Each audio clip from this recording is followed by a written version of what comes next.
Kalau benar-benar ingin anda sukses dunia akhirat, harus kita percaya sepenuhnya takdir. Kuncinya di situ. Percaya sepenuhnya takdir. Takdir itu menjadi salah satu rukun iman. Tapi banyak di antara kita yang belum percaya sepenuhnya soal takdir. Dan kita sifat manusia, mohon maaf, suka tidak adil. Contoh, kalau Allah berikan karunia, nikmat, pertama kita lupa bersyukur. Yang kedua, kita tidak pernah berkata sama Allah, ya Allah, kenapa aku dapat nikmat ini? Tapi sebaliknya, kalau kita diuji oleh Allah, kita kurang sabar, dan kita bertanya sama Allah, ya Allah, kenapa saya diuji? Faham tak? Kalau kita dapat nikmat, ada enggak orang-orang yang lulus misal ujian, dia berkata, ya Allah, kenapa saya lulus ujian? Tak pernah. Tapi kalau dia tidak lulus, dia bilang apa? Ya Allah, kenapa saya tidak lulus? Ketika ditimpa musibah, dia selalu merasa nyesal atau merasa sakit hati, tersinggung, berkata sama Allah, kenapa saya diuji padahal saya orang baik, saya jaga salat, saya berusaha mendekat sama Allah, tapi saya merasa bertambah berat ujiannya. Tapi sebaliknya, ketika diberikan nikmat, dia tidak pernah menyebutkan, ya Allah, kenapa saya mendapatkan nikmat ini? Kayaknya si fulan lebih fantas mendapatkan nikmat. Itu tanda manusia tidak adil, tidak bersikap adil. Makanya subhanallah, semakin anda mantap imannya terhadap takdir, semakin hidupmu jadi nikmat. Saya kasih contoh. Tidak ada persoalan masalah takdir baik.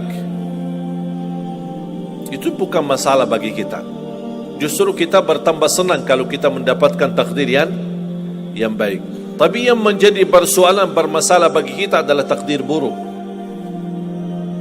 Ketika ditimpa musibah, ketika ada ujian, ada sakit, kesulitan, penghasilan yang tidak mencukupi, dan banyak masalah keluarga, masalah rezeki, masalah sama majikan, masalah di kerjaan, itu yang membuat banyak beban fikiran.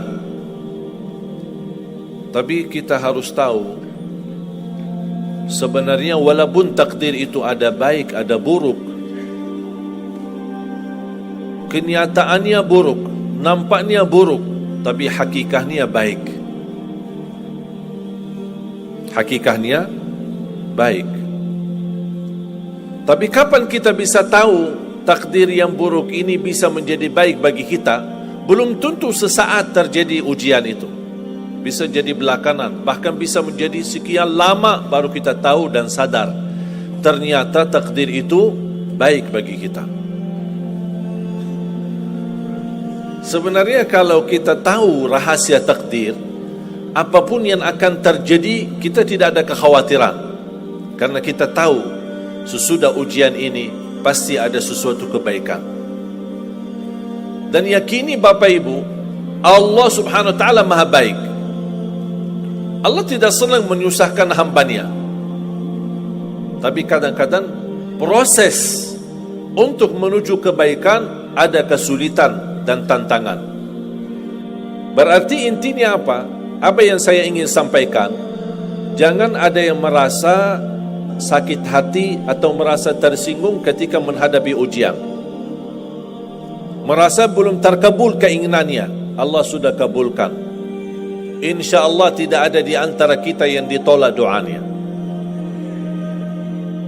Cuman kita mohon maaf kadang-kadang buru-buru, ingin selalu semuanya cepat. Kadang-kadang kalau terlalu cepat apa yang kita inginkan kita dapat, itu bahaya juga. Makanya jemaah sekalian, kunci anda sukses dunia akhirat, percayalah takdir. Dan semua takdir itu baik, tapi kita belum tahu rahasianya.